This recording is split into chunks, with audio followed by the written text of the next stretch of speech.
problem that you overcame? Well, like when I was little, I didn't really like dark red. Okay. I didn't. Yeah, it's a scary one. No, it's not. You're a tough guy. For us sensitive people, it's scary, right? I got used to it twice already. Right on. So So you were scared of the dark rides and then you were able to do one? Yeah. That's awesome. That would make a really cool pictures, I think. Do you wanna just write like a sentence up there about I was at Disneyland, I was scared of dark rides, and then I overcame them, right? And what did you write for rhythm for yesterday?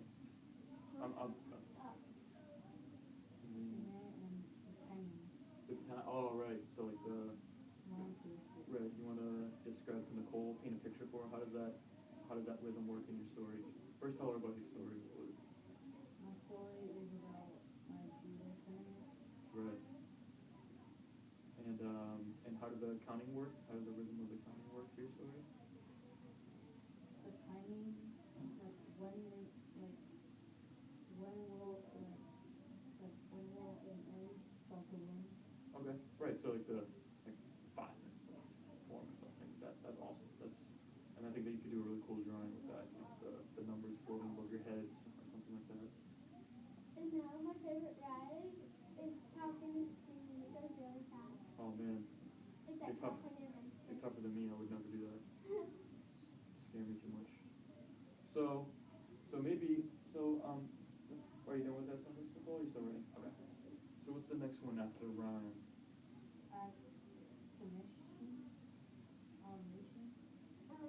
Alliteration. Do you know what alliteration is? No. No. Nicole, do you remember what alliteration is? No. Alliteration is when you use the same sounds in a row. So if I say, stop swearing, silly, what sound was I using there? Yeah, but what sound specifically?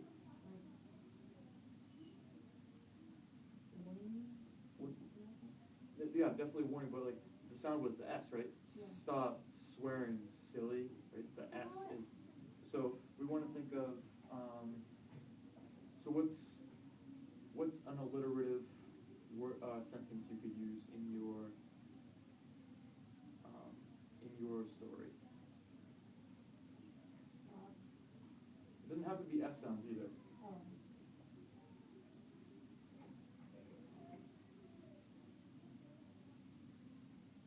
What's a word you would use a lot in your story?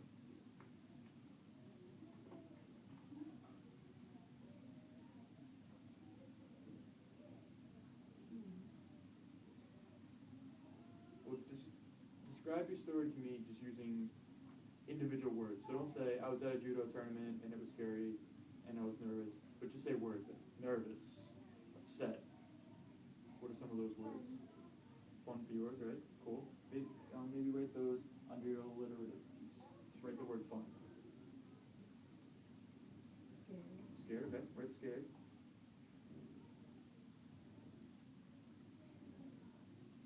And then I got used to it. You got used to it? Cool. What's another word? Nervous, okay. So I come up with 2 more words that you think you want to use that really describe your whole story.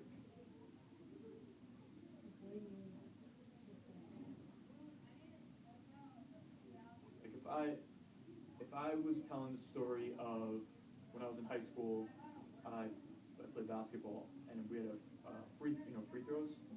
I had a free throw competition and I was wicked scared beforehand because it was me and dudes from all over the city that I grew up in, big city. And if I'd use individual words to describe that, I'd think of words like nervous, scared, anxious. You know what anxious means?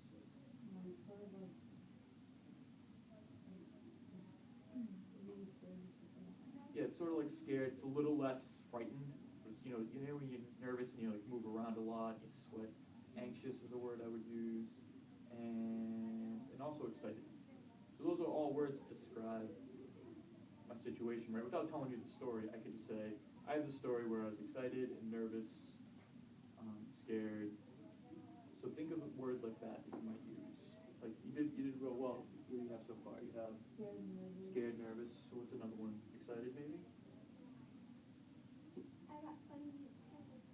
excited. What's another one?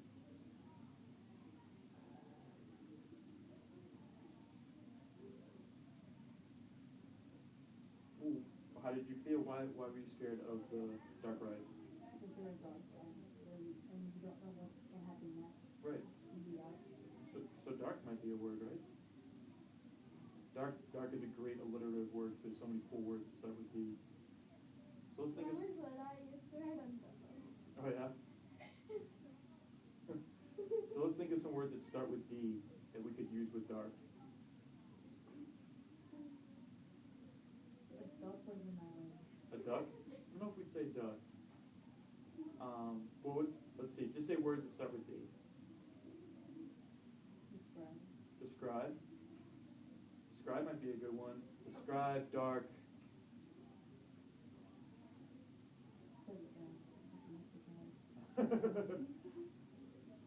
What's another word that starts with D? Decided. Decided. Decided. Decided would be a good one. I decided doing dark. Yeah, I decided doing dark rides. Different? Different? Like when I went and doing gun drive, with like my cousins, like I like close my eyes like the whole time. Sure. And that's we're gonna use that in a second for sensory image. But let's think of so let's write 3 words that start with D right now. What were some of the ones Angel Gabriel said? Decisions, okay, right, decisions. Just spell it the best you can.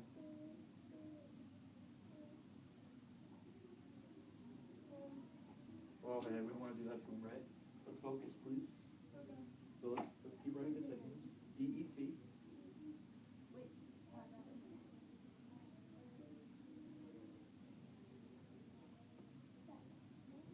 I.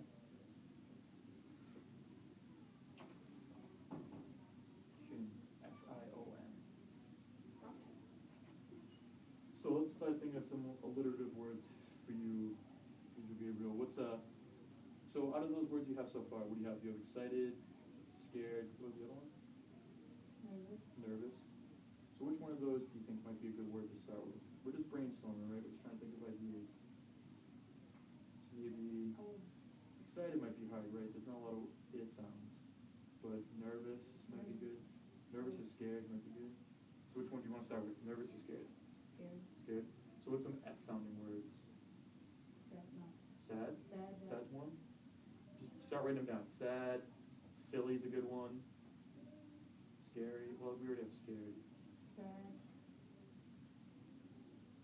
Scared. Scared. And what other? Or you have scared. What about super? Oh wait, not right. Super or super? Oh. Super. Super, I don't know if that's a word.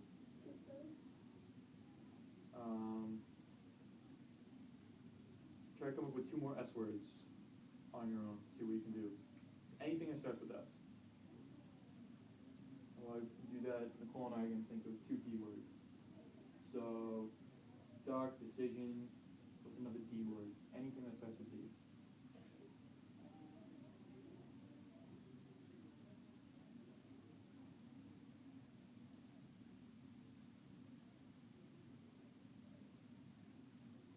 Sound like you're not saying anything. Dangerous. That's a great one. Right, dangerous.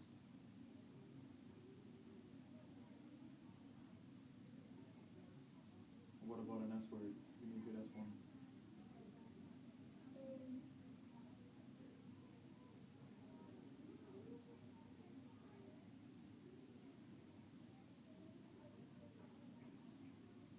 Anything that starts with S.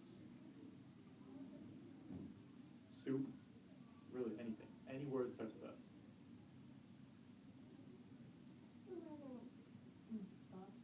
Stop. Stop. That would be a good one.